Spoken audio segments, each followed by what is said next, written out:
What's up? Welcome to Tales Tomorrow. I'm Morrow, your storyteller for today. With me I have some more stinky poo-poo stinky Morrow time. Wait, that's not part of the script. Mary, did you touch the script again? Did you write my book again and make me say a bunch of nonsense? Hold on one second. I'm gonna be right back. I'm gonna go kill Mary real quick. We'll get to RPG horror stories in a bit. Mary, come back! When the DM is a bad player. This is basically a rant about a player, but if I'm the one in the wrong, please let me know. This weekend will be the first session of my first ever campaign as a GM. I've played in 7 campaigns and multiple one-shots and short adventures. Most of these were with more or less the same group of people, just alternating who's DMing.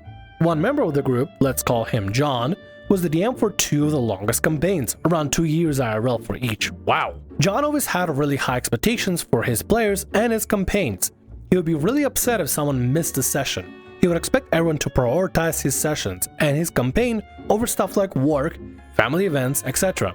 It was a bit much, and a few talks with him about it. But more importantly for this rant, he also was always upset when people wouldn't send him the stuff he asked for on time, like backstories or level up decisions, stuff like that. On this case, I sided with him. Everyone could take 10 minutes out of the day to write a backstory. Plus, I'm the writer/theater player, you know the one. I write 15-page backstories and give it to the DM weeks in advance, and make sure to include a summary page at the start with just the main points, but sending the full 15-page document in case the DM wants to read the details.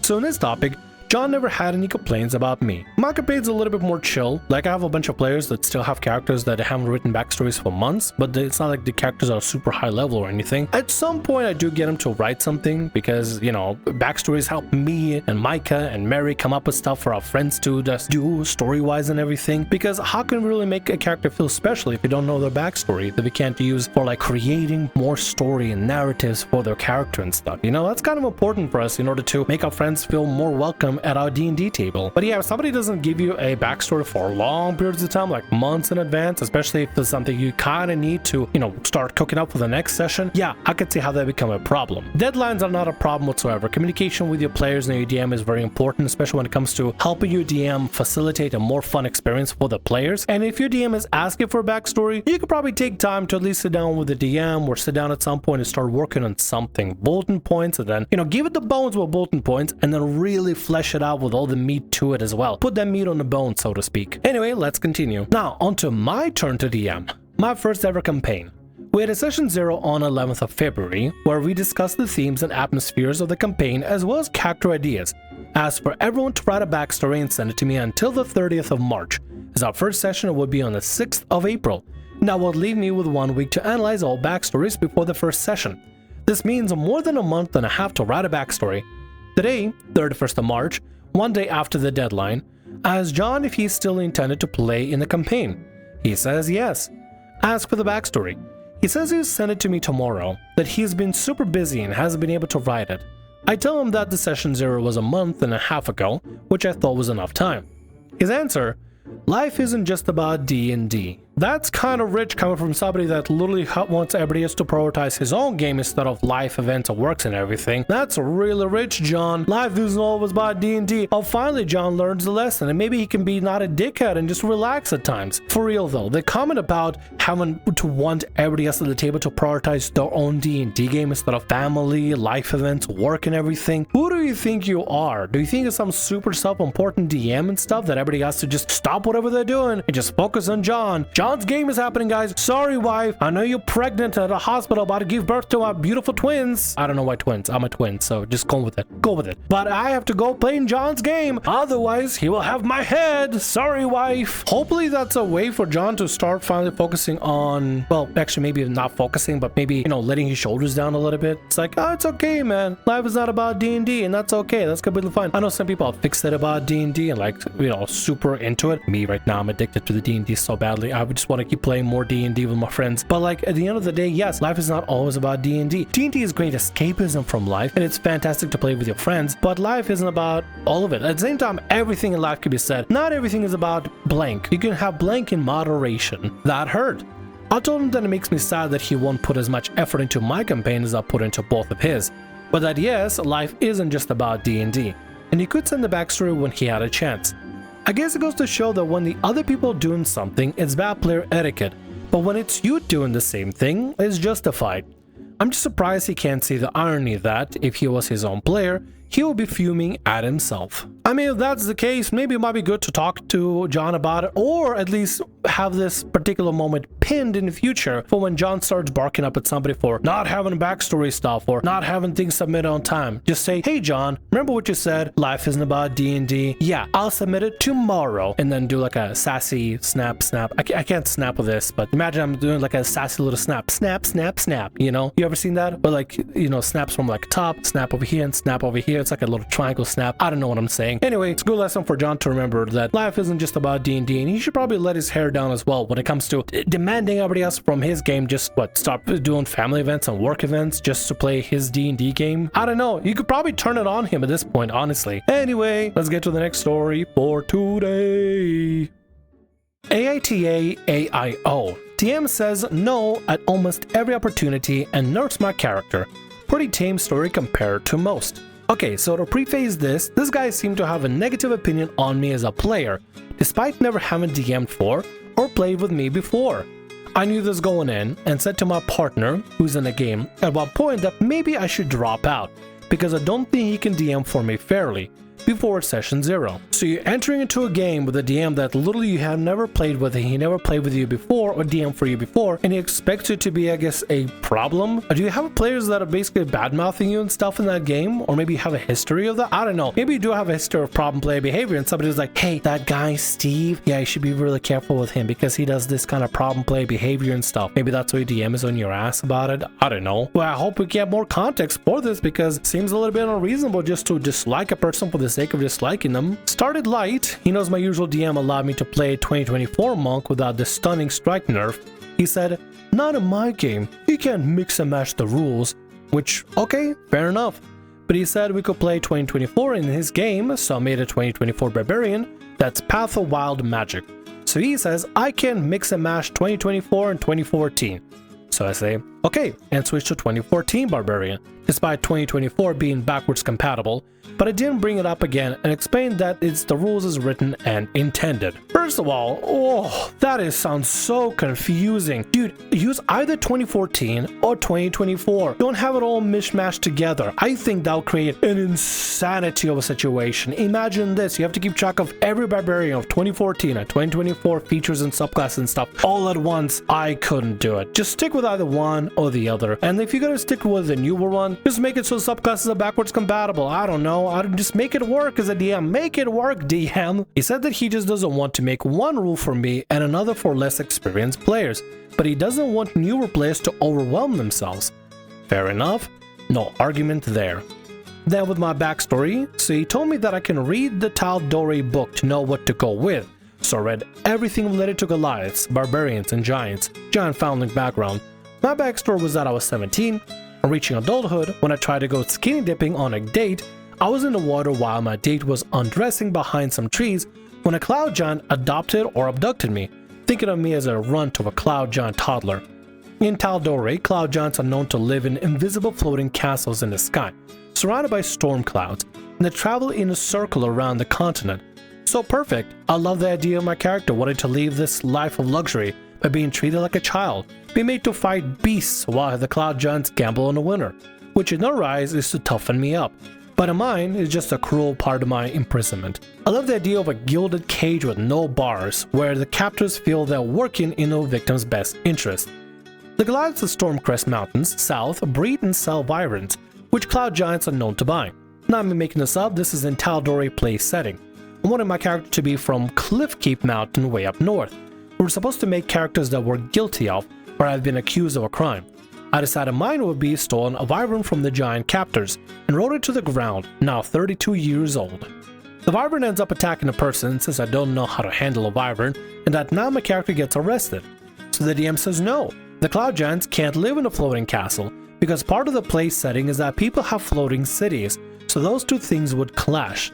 I didn't say this at the time, but the sky is big freaking place. So they tell you about the Tal'Dorei setting, but then don't tell you that in their world they have people living up in the clouds as well. I mean, yeah, collision in like lore related stuff is pretty important to let the DM know for sure. Like they let your player know, not the DM. Collision in anything lore related or like context related or like story related or the war related, that's kind of a DM to let the player know. It's like, hey, yeah, we use a Tal'Dorei setting, except in my world, they have clouds in the sky where regular people live, not just sky giants. Well, cloud giants. Having the player read Tal'Dorei setting without giving the little caveats about your own world is, I mean, kind of sloppy in my opinion. Like, you can always be like, yeah, my world's basically like the Tal'Dorei setting, so whatever you read there, basically what I have, except anybody can live in a cloud sky, and there's a bunch of different cloud skies that float World of Warcraft Dalaran style, or something like that, I don't know. He says the cloud giants live in Cliffkeep Mountains, because that's too far north and high up for Goliaths. I did explain that the mountain tops of Cliffkeep Mountains are where Goliaths are known to live. That's where I intended to have my character be from. Then at Wildermount, Goliaths live a good bit further north than the northmost point of Tal'Dorei, but he is firm in his ruling. So I said, okay, fair enough.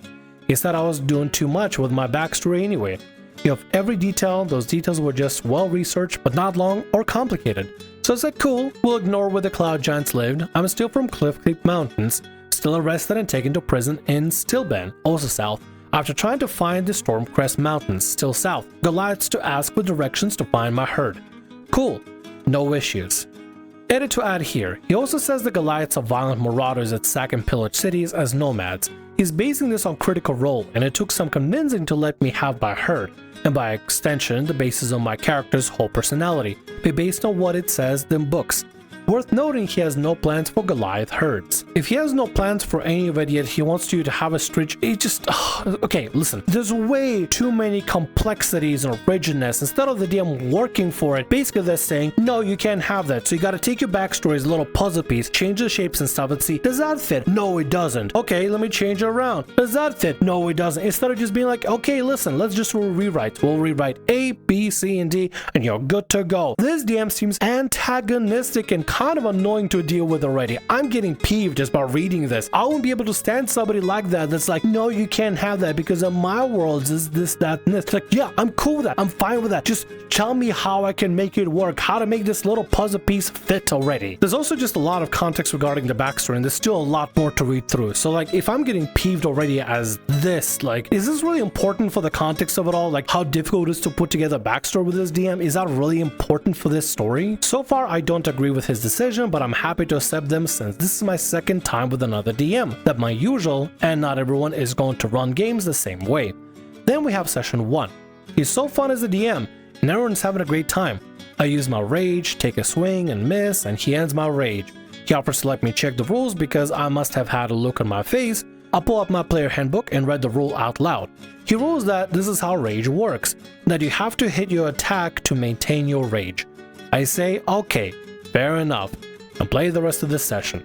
Oh yeah, the rage rules. Honestly, if somebody's raging, just let them rage for a whole minute, regardless if they hit or miss. That's what I do at my table. Keeps things so much simpler. Oh, you entering rage? Well, you stay rage for a minute, regardless if you hit or miss. That way players can just rage to use their athletics to like do something or whatever, and then just keep staying rage for a whole minute. I mean, most of the times, combats don't even last 10 rounds. So by the time the combat is over, rage has already ran out, but you know, rage will last an entire combat basically. I don't know how the people do it. How do you do your rages, honestly? Do you do it by 2014, 2024 rules? I don't know. How do you do your rages? I just do it. You're raging? Good. You're raging for a minute. Continue playing. After the session at the bar, we play at the pub with just me, him, and my usual DM. I just say, mate, that's not how rage works. That'd be a huge nerf.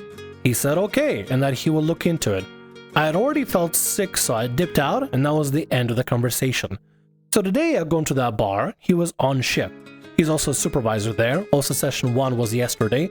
I had dice on my back, so I rolled for my health from the level up to 3, but he was there to bear witness.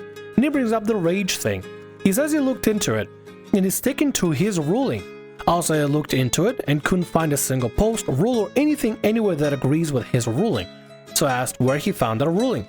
He says it's how his DM ruled it 10 years ago. Now he ruled it since. That's how it's done on Critical Role. I only watched Vox Machina, but I highly doubt that. So I said, okay, started looking at other paths because I wanted to play Path of Wild Magic, which which often gives you extra stuff to use as long as your rage is active. I wasn't finding anything that wouldn't need a rage to be useful. My armor class is 12 as it is, so I'm not crazy powerful. I was on the fence at this point, thinking, is he like this with everyone? Does he even want me in his game? Etc. and so forth.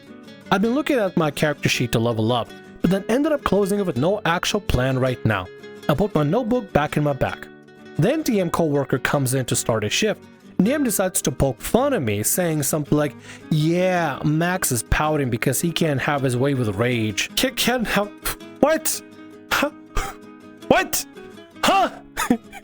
The player said, okay, that's fine. If that's how you want to do it, that's how I do it. Then I guess I'll just look at my paths and stuff to see what I can do then. They literally adjust themselves to this DM's rage ruling to see if they can pick a different path, different subclass for themselves in order to maximize what they can do and be useful to the party. Also, AC 12, is that with armor or just unarmored defense barbarian? If you have AC 12, you have like +1 con, +1 dexterity, I'm assuming. I don't know, man. Maybe just really bad rolls or something, but whatever. Let's just see how this ends. At this point, I decide he's trying to piss me off.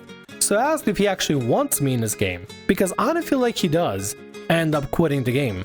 Try to point out the examples above and explain why I think they're unreasonable and feel like he has it out for me. But he kept interrupting me, which thinking back, he did a lot whenever I was talking about my character. So I just told him there's no hard feelings, but I don't think he can impartially DM for me and seems to have a negative opinion of me, which he's trying to nip in the bud despite me being nothing but an enthusiastic player. My character sheet is hand-drawn, and I got an early finished painting for my mini today.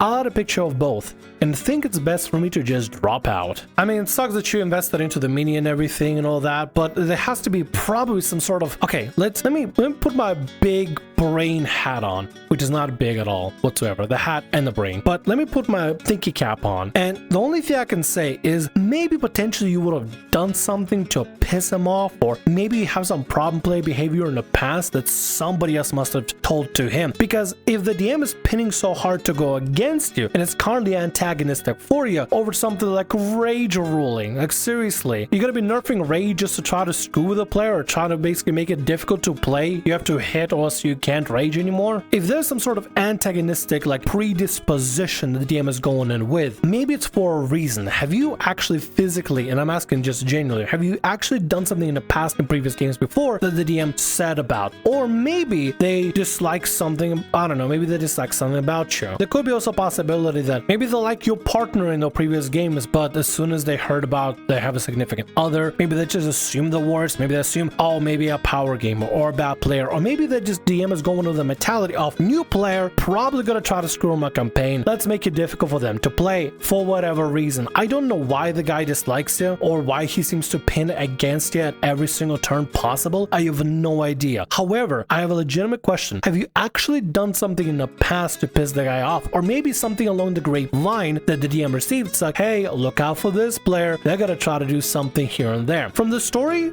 it doesn't seem like you're doing anything bad. You're literally a barbarian with 12 AC just trying to play the damn game, and for whatever reason DM wants to make it more difficult for you to stay in rage when you rage, which like I said, I just roll it as you rage for a minute, keep raging, have fun, go for it champ, have a blast. But in this situation, for whatever reason they want to make it difficult for you, and then when you decide to start bending around choosing your subclass to try to maximize on what you can do as a barbarian, then DM makes fun of you saying, oh, look at him, he can't handle the fact that he can have his rage and eat it too. Why be so antagonistic for no reason? All the players asking is, hey, maybe that's not how you're supposed to be rolled. I checked the ruling. Can you show me the ruling that you did it? Oh, you DM did it 10 years ago? Just because you DM did it 10 years ago doesn't mean it's a correct way to do it, by the way. Maybe we should go with a new system, with a better system. Or maybe a more fair system in general. Seriously, I don't understand why people just don't do like a, you rage for a minute without any like caveats. You just keep raging. Simple as that. Simple mechanics, guys. Simple mechanics. I'm a stupid tiefling on the internet. I can come up with something kind of okay. Not saying that my rules for rage is smart or okay or anything. Doesn't matter. Doesn't matter. It's not about this. It's about the story. In the story, however, I feel like the DM is pinning against you because for whatever reason they have a hate boner for you. Why? I have no idea. Maybe you should ask your partner. Maybe see if they know the context behind it. But at the end of the day, why does it matter? You quit the campaign. You can now focus your time and energy to look for a better game. No D&D is better than bad D&D. So in fact, honestly, forget what I said. Ignore what I said. Go and find a better game for you with a better DM. Have fun. And with that, that's gonna be all our stories for today. I want to thank you very much for watching, and thanks so much for being here. If you like what I do, consider subscribing to the channel and leaving a like. Also, if the RPG Horror Stories ever goes down, or if you want to submit your own personalized horror story, email is down in the description below. I'll see you again in more Tales tomorrow. Bye-bye.